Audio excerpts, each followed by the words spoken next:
Hi, good morning. ത്വമേവ മാതാ ച പിതാ ത്വമേവ ത്വമേവ ബന്ധുശ്ച സഖാ ത്വമേവ ത്വമേവ വിദ്യാ ദ്രവിണം ത്വമേവ ത്വമേവ സർവം മമ ദേവദേവ. ശ്രീമദ് ഭഗവത്ഗീത 6-ാം അധ്യായം ധ്യാനയോഗം 15-ാമത്തെ ശ്ലോകമാണ് ചൊല്ലുന്നത്. യുഞ്ജന്നേവം സദാത്മാനം യോഗീ നിയതമാനസ ശാന്തിം നിർവാണപരമാം മത്സംസ്ഥാമധിഗച്ഛതി. മലയാളം: ഈ യോഗവിദ്യയിൽ തന്നെ സ്വയം മാനസമൂന്നുവോൻ മോക്ഷത്തിനാധാരമതാം മൽപദത്തിനുമർഹനാം. അന്വയം: ഏവം നിയതമാനസഃ, ഇപ്രകാരം ചിത്തവൃത്തികൾ അടക്കി സദാ ആത്മാനം, സദാ മനസ്സിനെ, യുഞ്ജൻ യോഗി, സാമ്യാവസ്ഥയിൽ നിർത്തുന്ന യോഗി, നിർവാണപരമാം, സംസാരത്തിൽ നിന്ന് ആത്യന്തികമായി മുക്തി നേടിയിട്ട്, മൽസംസ്ഥാം ശാന്തിം, പരബ്രഹ്മസ്വരൂപമായ പരമശാന്തിയെ അധിഗച്ഛതി, അനുഭവിക്കുന്നു. അപ്പോൾ കഴിഞ്ഞ ശ്ലോകത്തിൽ എങ്ങനെയാണ് മനസ്സ് ഏകാഗ്രമായിട്ട് നിർത്തേണ്ടത്, ധ്യാനം പരിശീലിക്കാൻ നമ്മൾ എങ്ങനെയെല്ലാം ഇരിക്കണം, നമ്മുടെ ശരീര ചേഷ്ടകൾ എങ്ങനെയൊക്കെ ആക്കി തീർക്കണം, ഇതെല്ലാം പറഞ്ഞു. അപ്പോൾ ഇതുകൊണ്ടൊക്കെ എന്താണ് പ്രയോജനം എന്നൊരു സംശയം അർജുനൻ ഉടലെടുക്കുന്നുണ്ടോ എന്ന് ഭഗവാന് തോന്നി. അത് ഒന്നും കൂടെ മനസ്സിലാക്കി കൊടുക്കുകയാണ്. ഈ അധ്യായത്തിൽ മുഴുവനും തന്നെ ധ്യാനയോഗം എന്നാണല്ലോ പേര്. അപ്പോൾ ധ്യാനിക്കുന്നതിൻ്റെ പ്രാധാന്യമാണ് പറഞ്ഞു കൊടുത്തുകൊണ്ടിരിക്കുന്നത്. ശരീരത്തെ നിശ്ചലമാക്കണം, മനസ്സിനെ അടക്കണം, ബുദ്ധിയെ ഏകാഗ്രമാക്കണം. അങ്ങനെ ആത്മധ്യാനത്തിൽ മുഴുകുന്ന ഒരു യോഗിയാണ് ബ്രഹ്മാനന്ദം അനുഭവിക്കുക എന്ന് പറഞ്ഞു. അപ്പോൾ മനോബുദ്ധികളെ എപ്പോഴും സാമ്യാവസ്ഥയിൽ നിർത്തണം എന്ന് പറഞ്ഞാൽ, ജീവിതത്തിൽ നമ്മൾ ചെയ്തു തീർക്കേണ്ട കർമ്മങ്ങളൊക്കെ അവഗണിച്ചിട്ട് ഇനി ഞാനൊന്നും ചെയ്യാനില്ല, നാളെ മുതൽ ഞാൻ ധ്യാനത്തിന് പോവാട്ടോ, അല്ലെങ്കിൽ ധ്യാനം ചെയ്യാൻ പോവുകയാണെന്ന് പറഞ്ഞ് രാവിലെ എണീറ്റാൽ രാത്രി വരെ ധ്യാനത്തിൽ മുഴുകുക എന്ന് യാതൊരു അർത്ഥവുമില്ല. ധ്യാനം ചെയ്യുന്ന സമയത്ത് ആ ചെയ്യുന്ന കാലയളവിൽ, അല്ലെങ്കിൽ ആ ചെയ്യുന്ന 1 മണിക്കൂർ, അരമണിക്കൂറോ എത്രയായാലും ആ സമയത്ത് നമ്മൾക്ക് ഏകാഗ്രത വരണം. മറ്റു കാര്യങ്ങൾ നമ്മളെ ശല്യം ചെയ്യരുത് എന്നാണ് പറഞ്ഞത്. അപ്പോൾ ഈ ഏകാഗ്രതയോടെ ധ്യാനം ചെയ്ത് കഴിഞ്ഞാൽ, ധ്യാനത്തിൻ്റെ മൂർധന്യാവസ്ഥ എന്ന് പറയില്ലേ നമ്മൾ, ആ സമയത്ത് ധ്യാനം പോലും നിലച്ച് ഒരു പ്രശാന്തമായിട്ടുള്ള ഒരു അവസ്ഥയിലെത്തും എന്നാണ് സാധകൻ. അതാണത്രേ നമ്മൾ പരമാത്മാവിൻ്റെ തിരുസന്നിധി എന്ന് വിളിക്കുന്നത്. അവിടെ എത്തിച്ചേർന്ന് കഴിഞ്ഞാൽ പിന്നെ ഇന്ദ്രിയങ്ങൾക്കൊന്നും യാതൊരു സ്ഥാനവും അവിടെയില്ല. മനസ്സില്ല, മനസ്സിലെ വികാരങ്ങളില്ല, ബുദ്ധിയുടെ വിചാരങ്ങളില്ല. അവർക്കാർക്കും അവിടെ നോ അഡ്മിഷനാണ്, പ്രവേശനമില്ല. അത്രയ്ക്കും ശാന്തമായിട്ട്, ശാന്തം ശിവം സുന്ദരം എന്നൊക്കെ വിശേഷിപ്പിക്കുന്ന ഒരു അനുഭൂതിയിലാണ് എത്തുക. അപ്പോൾ മൽസംസ്ഥാം എന്ന് പറയുന്നുണ്ട്. എന്താണ് മൽസംസ്ഥാം എന്ന് പറഞ്ഞാൽ? എന്നിൽ, ആത്മാവിൽ സ്ഥിതി ചെയ്യുന്ന, രണ്ടും ജീവാത്മാവും പരമാത്മാവും ഒന്ന് തന്നെയാണ് എന്ന ഒരവസ്ഥയിലേക്കാണ് എത്തുന്നത്. അങ്ങനെ എത്തുമ്പോൾ അവിടെ ഒരു അനുഭൂതി, അല്ലെങ്കിൽ ഒരു പരമമായിട്ടുള്ള ആനന്ദം നമുക്ക് നേടാനായിട്ട് കഴിയും. അപ്പോൾ ഒരു നല്ല ധ്യാനം കൊണ്ട് മാത്രമേ ഇത് സാധിക്കുള്ളൂ. എങ്ങനെയാണ് ധ്യാനിക്കേണ്ടത് എന്നൊക്കെ പറഞ്ഞു കൊടുത്തു കഴിഞ്ഞു. അവിടെ എത്തിക്കഴിഞ്ഞാൽ ഒരു പരമമായിട്ടുള്ള ശാന്തി അനുഭവിക്കുന്ന യോഗി പരമാത്മാവിൽ മെല്ലെ ലയിച്ച് മറ്റെല്ലാ ചിന്തകളും ഒഴിവാക്കി അതിൽ മാത്രം ശ്രദ്ധിച്ച് ആ ബ്രഹ്മപദത്തിലേക്ക് അണയുന്നു. ഇത് ഒന്നും കൂടെ പറഞ്ഞു കൊടുക്കുകയാണ് അർജുനന്. ഇനി ഈ യോഗിയാവുന്ന, അല്ലെങ്കിൽ ഈ ധ്യാനം പരിശീലിക്കുന്ന യോഗിയുടെ ആഹാരക്രമവും മറ്റുമാണ് അടുത്ത ശ്ലോകത്തിൽ വിവരിക്കുന്നത്. 16-ാമത്തെ ശ്ലോകം: ന അത്യശ്നദഹസ്തു യോഗോസ്തി ന ച ഏകാന്തമനശ്നദ ന ച അതിസ്വപ്നശീലസ്യ ജാഗ്രതോ നൈവ ച അർജുന. മലയാളം: ഒട്ടേറെ ഭക്ഷിക്കലും ഒട്ടും ഭക്ഷിക്കയായിലും സ്വപിക്കലും സ്വാപമറ്റും യോഗം ചേരില്ല അർജുന. അല്ലയോ അർജുന, അത്യശ്നദഹാത്തു, അമിതമായി ഭക്ഷിക്കുന്നവന് യോഗഃ നാസ്തി, തീർച്ചയായും യോഗാനുഭൂതി ഉണ്ടാകുന്നില്ല. ഏകാന്തം അനശ്നതഃ ന, ഒട്ടും ഭക്ഷിക്കാതിരുന്നിട്ടും കാര്യമില്ല. അങ്ങനെയുള്ള ആൾക്കും അതിസ്വപ്നശീലസ്യ, അമിതമായിട്ട് ഉറങ്ങുന്നവനും ച ന ജാഗ്രതഃ ച ന ഏവ, എപ്പോഴും ഉറക്കമൊഴിച്ചുകൊണ്ടിരിക്കുന്നവനും യോഗാനുഭൂതി ഉണ്ടാവില്ലെന്ന് നീ മനസ്സിലാക്കണം. അപ്പം എങ്ങനെയാണ് ഒരു യോഗിയുടെ ആഹാരക്രമങ്ങൾ എന്നാണ് പറഞ്ഞു തരുന്നത്. മിതമായിട്ടുള്ള ഭക്ഷണമായിരിക്കണം. അമിതാഹാരം പറ്റില്ല. അമിതാഹാരം കഴിച്ചു കഴിഞ്ഞാൽ നമ്മൾക്ക് ധ്യാനിക്കാനിരിക്കുമ്പോൾ തന്നെ വയറിന് എന്തോ പോലെ തോന്നുന്നല്ലോ, എന്താണ് ഒരു പ്രശ്നം, വയർ അധികം നിറഞ്ഞാലും പ്രശ്നമല്ലേ, ഒട്ടും ഇനി വിശന്നിരുന്നാലോ അപ്പോഴും പ്രശ്നമാണ്, രണ്ടും പ്രശ്നമാണ്. അതുകൊണ്ട് മിതമായിട്ട് ഭക്ഷണം ശീലിച്ചാൽ മതി. അപ്പം അമിതമായിട്ട് ഭക്ഷണം കഴിച്ചു കഴിഞ്ഞാൽ നമുക്ക് ധ്യാനത്തിന് ഏകാഗ്രത കിട്ടില്ല. ഊണായാലും ഉറക്കമായാലും അധികമായാൽ അമൃതം വിഷം എന്ന് കേട്ടിട്ടില്ലേ, അതേപോലെ അധികമായാലും കുഴപ്പമാണ്, കുറഞ്ഞു പോയാലും അപകടം തന്നെയാണ്. അപ്പോൾ അമിതമായിട്ട് ഭക്ഷണം കഴിക്കരുത്. ഇനി അടുത്തത് പറയുന്നത്, അങ്ങനെയുള്ള ആൾ യോഗിയാവില്ല, അല്ലെങ്കിൽ അതിനുള്ള യോഗാനുഭൂതി അവർക്ക് ഉണ്ടാവില്ല എന്നാണ് പറഞ്ഞത്. ഏകാന്തം അനശ്നതഃ ന, ഒട്ടും ഭക്ഷിക്കുന്നില്ല, എന്നും ഉപവാസമാണ്, രാവിലെ തൊട്ട് രാത്രി വരെ ഭക്ഷണമേ കഴിക്കുന്നില്ല. എന്താ കഴിച്ചത്?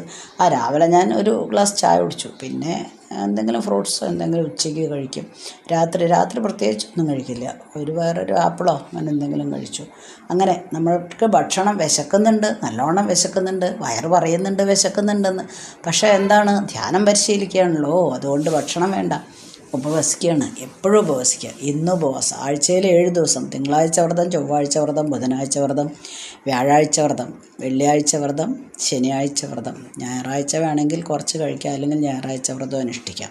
അപ്പോൾ 7 ദിവസവും വ്രതം തന്നെ. ഉപവാസം, വ്രതം എന്ന് പോട്ടെ, അത് വ്രതമാണെങ്കിലും നമുക്ക് കുറച്ച് ഭക്ഷണമൊക്കെ കഴിച്ചിട്ട് വേണമെങ്കിൽ വ്രതം എടുക്കാം.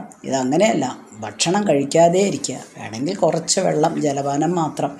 അങ്ങനെ ചെയ്തിട്ട് കാര്യമില്ല. അവിടെയും നമുക്ക് എന്താണ്, ധ്യാനത്തിനിരിക്കുകയാണ്, പക്ഷേ നമ്മുടെ ചിന്ത മുഴുവൻ എന്താണ്, വിശക്കുന്നല്ലോ, വയറ് കത്തുന്നു അല്ലേ, ഇതാണ് നമ്മുടെ ചിന്ത. അപ്പോൾ എന്തായി, കോൺസെൻട്രേഷൻ അല്ലെങ്കിൽ ഏകാഗ്രത നഷ്ടപ്പെടും. അപ്പോൾ അതും നല്ല കാര്യമല്ല. കുറേ സമയം ഭക്ഷണം കഴിക്കാതിരിക്കുന്നത് നല്ല. ഇനി അടുത്തത് അതിസ്വപ്നശീലസ്യ, അമിതമായിട്ട് ഉറങ്ങുന്ന ആൾ.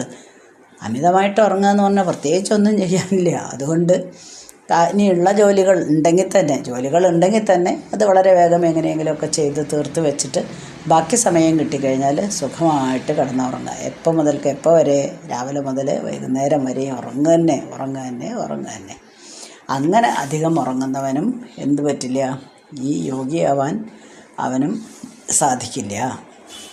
ഇനി തിരിച്ച് ജാഗ്രതഃ ച, എപ്പോഴും ഉറക്കം ഒഴിച്ചുകൊണ്ടിരിക്കുക. ചില ആൾക്കാർ അങ്ങനെയല്ലേ, കുറച്ച് ജോലി തീർക്കാനുണ്ട്, ഓഫീസിലെ ജോലി കുറച്ചധികം തീർക്കാനുണ്ട്, ഉറങ്ങാൻ പറ്റില്ല. ചിലപ്പോൾ എനിക്ക് പോലും തോന്നാറുണ്ട്, എല്ലാ ജോലികളും കൂടെ ഇന്ന് നമുക്ക് ചെയ്യേണ്ട കുറേ ജോലികളുണ്ടാവുമല്ലോ, ഓരോ ദിവസവും അവനവന് ചെയ്ത് തീർക്കേണ്ട കുറേ ജോലികളുണ്ടാവും. ദൈവമേ, ഇതെല്ലാം കൂടെ എനിക്കിന്ന് ചെയ്ത് തീർക്കാൻ പറ്റുമോ? അപ്പോൾ എന്താണ് ആലോചിക്കുന്നത്, ഇന്നത്തെ ഉച്ചക്കലത്തെ ഉറക്കം കളയാം, അല്ലെങ്കിൽ രാത്രി ഒരു 1 മണി വരെയൊക്കെ ഇരുന്നിട്ട് നമുക്ക് എങ്ങനെയെങ്കിലും തീർക്കാം, അഡ്ജസ്റ്റ് ചെയ്യാം. അങ്ങനെ ഉറക്കമൊഴിച്ച് കഴിഞ്ഞു. അങ്ങനെ ഉറക്കമൊഴിച്ച് ജീവിച്ചിട്ടും കാര്യമില്ല. അവിടെയും നമ്മൾക്ക് അങ്ങനെയുള്ള ഒരാൾ ധ്യാനത്തിന് യോഗ്യനല്ല. അപ്പോൾ അമിതമായിട്ടുള്ള ഉറക്കവും ശരിയല്ല, ഉറക്കമൊഴിക്കുന്നതും ശരിയല്ല. ഇവർക്കൊന്നും തന്നെ യോഗാനുഭൂതി ഉണ്ടാവുന്നില്ല. അപ്പോൾ ഈ ആഹാരം കഴിക്കുക എന്ന് പറഞ്ഞാൽ, മിതമായ ആഹാരം കഴിക്കുക അല്ലെങ്കിൽ അമിതമായ ആഹാരം കഴിക്കുക എന്ന് പറയുന്നത് വായിൽ കൂടെ നമ്മൾ കഴിക്കുന്നത് മാത്രമല്ല, ഈ ശബ്ദാദി വിഷയങ്ങൾ, നമ്മുടെ ഇന്ദ്രിയങ്ങളുണ്ടല്ലോ, കേൾക്കുന്നതും മനസ്സിലെ വികാരങ്ങളും വിചാരങ്ങളും ബുദ്ധിയും ഒക്കെ ആഹാരമാണെന്ന് നമ്മൾ ഇതിന് മുന്നത്തെ അധ്യായങ്ങളിൽ ഏതിലോ പറഞ്ഞിട്ടുണ്ട്. അപ്പോൾ ഇതെല്ലാം നിയന്ത്രിക്കണം എന്നാണ് പറഞ്ഞത്. അല്ലാണ്ട് വായിൽ കൂടെ നമ്മൾ ഭക്ഷിക്കുന്ന 3 നേരം കഴിക്കുന്ന ആഹാരം, ചോറ് അല്ലെങ്കിൽ ബ്രേക്ക്ഫാസ്റ്റ് അല്ലെങ്കിൽ ഡിന്നർ, ഇത് മാത്രം നിയന്ത്രിക്കണം എന്നല്ല പറഞ്ഞത്, നമ്മുടെ ഇന്ദ്രിയങ്ങളെ മുഴുവനായിട്ട് നിയന്ത്രിക്കണം. അതേപോലെ തന്നെ അപ്പം നമ്മൾ ശരിക്കും ഭക്ഷണം കഴിക്കുക എന്ന് പറഞ്ഞാൽ ഒരു നല്ല രുചിയുള്ള ആഹാരം പകുതി വയർ കഴിക്കാം എന്നാണ് സാധാരണ ഒരു ചൊല്ല് അല്ലെങ്കിൽ പറയുന്നത്. പകുതി വയർ കഴിക്കാം. എന്താണ് പകുതി? ബാക്കി പകുതിക്ക് എന്ത് ചെയ്യും? എനിക്ക് വിശന്നിട്ട് വയ്യാന്ന് പറയുമോ? ഇല്ല. ബാക്കി പകുതി കുറച്ച് ജലം, വെള്ളത്തിനാവശ്യമുണ്ട്. ഇനി അത് കഴിഞ്ഞാലോ വായുസഞ്ചാരം വേണം, അപ്പോൾ അതിനും ആവശ്യമുണ്ട്. അപ്പോൾ ഇവർക്ക് 2 പേർക്കും ഉള്ളത് ഒഴിച്ചിട്ടിട്ട് ബാക്കി പകുതി മാത്രമേ നമ്മളെപ്പോഴും കഴിക്കാവൂ എന്നാണ് പറയുന്നത്. അതേപോലെ തന്നെയാണ് അധികമായിട്ട് ഉറങ്ങുന്നവനും. അപ്പോൾ അമിതമായിട്ട് എപ്പോഴും ഉറങ്ങല്ലേ, അപ്പോൾ അത് നമ്മളുടെ ബുദ്ധിയെയൊക്കെ എഫക്റ്റ് ചെയ്യും. അപ്പോൾ ഇനി ഉറങ്ങാണ്ട് ഇരുന്നാലോ, അപ്പോൾ നമുക്ക് വളരെയധികം ക്ഷീണം തോന്നും. ചെയ്യുന്ന കാര്യങ്ങൾ പോലും ചെയ്യാനായിട്ട് യാതൊരു ഉത്സാഹവും കിട്ടില്ല. അതുകൊണ്ടാണ് അങ്ങനെയുള്ളവർക്ക് യോഗ നിഷിദ്ധമാണ് എന്ന് പറയുന്നത്. അപ്പോൾ ചില സമയത്ത് നമ്മൾ ഏറ്റവും രുചിയുള്ള ഭക്ഷണം കിട്ടിക്കഴിഞ്ഞാൽ വയററിയാതെ കഴിച്ചു. ഇപ്പോൾ പാൽപ്പായസം അല്ലെങ്കിൽ പാലട എല്ലാവർക്കും ഇഷ്ടമായിട്ടുള്ളൊരു ഭക്ഷണമായിരിക്കും മിക്കവാറും.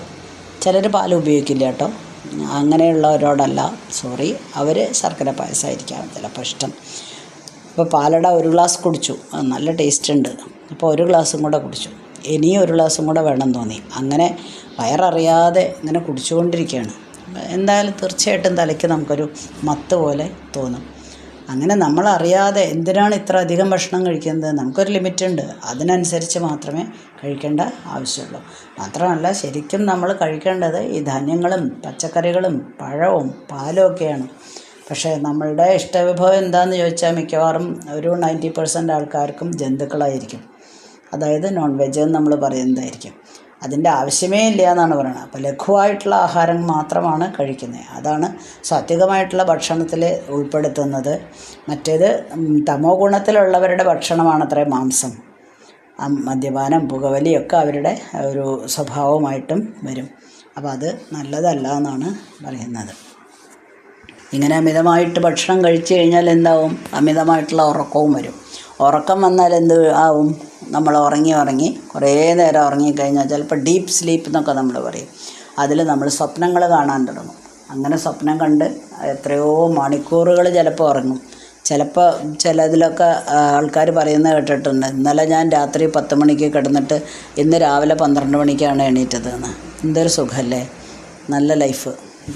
അതുകൊണ്ട് കാര്യമില്ല, അങ്ങനെ അധികം നമ്മൾ ചെയ്യാനുള്ള കർമ്മങ്ങൾ നമ്മൾ ചെയ്തേ പറ്റൂ. ഓരോ ദിവസവും രാവിലെ എണീറ്റാൽ നമ്മളുടേതായിട്ടുള്ള ചെറിയ കാര്യങ്ങളുണ്ട് വീട്ടിൽ ചെയ്യേണ്ടേ, അതെല്ലാം നമ്മൾ ചെയ്തേ പറ്റൂ. ഉറക്കത്തിന് വേണ്ടി ഇത്രയധികം സമയം ചിലവാക്കുന്നത് വളരെ നല്ല കാര്യമല്ല. അങ്ങനെ വന്നു കഴിഞ്ഞാൽ അങ്ങനെയുള്ള ആൾക്കാരെ നമ്മൾ തമോ ഗുണം അധികമായിട്ടുള്ളവർ എന്നാണ് പറയുന്നത്. അപ്പോൾ ഒരു വെറുതെ ഇങ്ങനെ ഒരു ആലസ്യം നമുക്ക് വരും. അങ്ങനെ ഉറങ്ങി നോക്കൂ, നമുക്ക് അടുത്ത ഒരു ജോലി ചെയ്യാൻ വേണ്ടി നമ്മൾ ഉണർന്നാലും, ഈ ഉച്ചയ്ക്ക് 12 മണിക്ക് ഉണർന്നാലും ഇനി ഞാൻ ജോലി ചെയ്യട്ടെ എന്ന് വിചാരിച്ചാൽ ഒരു സുഖമില്ലല്ലോ, എന്തോ പോലെ തോന്നുന്നു, വീണ്ടും ഉറങ്ങട്ടെ എന്നേ തോന്നുള്ളൂ. അപ്പോൾ അങ്ങനെ ഉറക്കം വീണ്ടും ഉറങ്ങി നമ്മളൊരു മത്ത് പിടിച്ച ഒരവസ്ഥയിലെത്തും. അതും അത്ര നല്ല ശീലമല്ല. അങ്ങനെയുള്ളവരൊന്നും യോഗ പരിശീലനത്തിന് ദയവ് ചെയ്ത് പോകരുതേ. ധ്യാനം അനുഷ്ഠിക്കാൻ അതിൻ്റേതായിട്ടുള്ള ക്രമങ്ങളുണ്ട്, ആ രീതിയിൽ മാത്രമേ നമ്മൾ അനുഷ്ഠിക്കാവൂ എന്ന് ഒന്നുകൂടെ പറഞ്ഞു കൊടുക്കുകയാണ്. യോഗയുടെ ആഹാരക്രമം വിവരിച്ചു. അമിതമായിട്ടുള്ള ഉറക്കം പറ്റില്ല എന്ന് പറഞ്ഞു. ഉറക്കമൊഴിക്കൽ പറ്റില്ല, അമിതമായിട്ട് ഉറക്കമൊഴിക്കുക. ചിലർ ഓഫീസിൽ നിന്ന് വന്നാലും ശരി എത്രയോ മണിക്കൂർ വീട്ടിൽ ചിലവാക്കും. അങ്ങനെ ജോലി ചെയ്തിട്ട് എന്തെങ്കിലും അവർക്കൊരു പ്രതിഫലം കിട്ടുക, അല്ലെങ്കിൽ പ്രതിഫലം ആഗ്രഹിക്കാൻ പാടില്ല, അത് വേറെ കാര്യം. എങ്കിൽ പോലും മനസ്സിന് ഒരു ഉണർവല്ല കിട്ടുക, വീണ്ടും മനസ്സിന് ക്ഷീണം തന്നെയാണ് സംഭവിക്കാൻ പോകുന്നത്. കാരണം എത്ര ചെയ്തിട്ടും ചിലപ്പോൾ വീണ്ടും പിറ്റേ ദിവസം ചെന്നാൽ ഓഫീസിൽ മാനേജറിൽ നിന്ന് ചീത്തയായിരിക്കും കേൾക്കുന്നത്. അപ്പോൾ കൃത്യസമയത്ത് നമ്മളിതെല്ലാം ചെയ്യുക. ഉറങ്ങാനൊരു കൃത്യമായിട്ടുള്ള സമയം വേണം. ഒരു 5-10 മിനിറ്റ് അങ്ങോട്ടും ഇങ്ങോട്ടും നീങ്ങിയാലും കുഴപ്പമില്ല, എന്നാലും കൃത്യസമയത്ത് ഉറങ്ങുക, കൃത്യസമയത്ത് എഴുന്നേൽക്കുക. അങ്ങനെ ഒരു ചിട്ട, ജീവിതത്തിൽ ചിട്ട. അപ്പം ധ്യാനം ചെയ്യുന്നവർക്ക് മാത്രമല്ല ഈ ഉപദേശമൊന്നും, നമ്മളെ തന്നെ ജീവിച്ചുകൊണ്ടിരിക്കുകയാണല്ലോ, നമ്മൾ വർത്തമാനകാലത്തിൽ ജീവിച്ചുകൊണ്ടിരിക്കുകയാണ്. നമ്മൾ പാസ്റ്റും ചിന്തിക്കേണ്ട, ഇനി ഫ്യൂച്ചറും ചിന്തിക്കേണ്ട, ഇപ്പം നമ്മൾ പ്രസൻറ്റ് മാത്രം ചിന്തിച്ചാൽ മതി. അങ്ങനെയുള്ള ജീവിതം നമ്മൾ നയിച്ചുകൊണ്ടിരിക്കുമ്പോൾ നമ്മുടെ ജീവിതത്തിൽ ഒരു ചിട്ട വളരെ നല്ലതാണ്. അതേപോലെ തന്നെ അമ്മയൊക്കെ പറയുന്നത് കേൾക്കാം, കുളിക്കാൻ പോലും ഒരു പ്രത്യേക സമയം വയ്ക്കുന്നത് നല്ലതാണ്. ഇന്ന് നമ്മൾ കുളിക്കുന്നത് രാവിലെ 5 മണിക്കാണ്, നാളെ നമ്മൾ കുളിക്കുന്നത് രാത്രി 8 മണിക്കാണ്, മറ്റന്നാൾ വീണ്ടും രാവിലെ 9 മണിക്കാണ് കുളിക്കുന്നത്. അങ്ങനെ പറ്റില്ല, അങ്ങനെ പാടില്ല, അതൊക്കെ നമ്മളുടെ ശരീരത്തെ ബാധിക്കുന്ന പറയുന്നത്. കൃത്യമായ സമയത്ത് കുളിക്കുക, കൃത്യമായ സമയത്ത് ഉറങ്ങുക, കൃത്യമായ സമയത്ത് ഭക്ഷണം കഴിക്കുക. അമിതമായിട്ട് ഭക്ഷണം കഴിക്കേണ്ട ആവശ്യമില്ല. എപ്പോഴും കുറച്ചുകൊണ്ടിരിക്കും ചിലർ, എന്തെങ്കിലും വായിലിട്ട് ചവച്ചുകൊണ്ടേയിരിക്കും. അതൊന്നും നല്ല ശീലങ്ങളല്ല എന്ന് പറഞ്ഞു കൊടുക്കുക. ഒരു യോഗിക്ക് നല്ല ശീലങ്ങളല്ല. അതുപോലെ തന്നെ ഒരു ജീവിതത്തിൽ ഒരു ചിട്ട വരുത്തണം എന്നുള്ള ആൾക്കാർക്കും ഇതൊന്നും നല്ല കാര്യങ്ങളല്ല എന്ന് ഉപദേശിച്ച് കൊടുക്കുകയാണ് ചെയ്തത്. നമ്മൾ 16-ാമത്തെ ശ്ലോകം ചൊല്ലി. ഇനി 17-ാമത്തെ ശ്ലോകമാണ്, അത് അടുത്ത ദിവസം വായിക്കാം. ഓക്കെ. അസ്മിൻ പരാത്മന്നനുപാത്മകൽപ്പിതുമിത്തമുത്ഥാപിതപത്മയോനി അനന്തഭൂമാമരോഗരാശിം നിരുന്ധിവാതാലയവാസവിഷ്ണോ.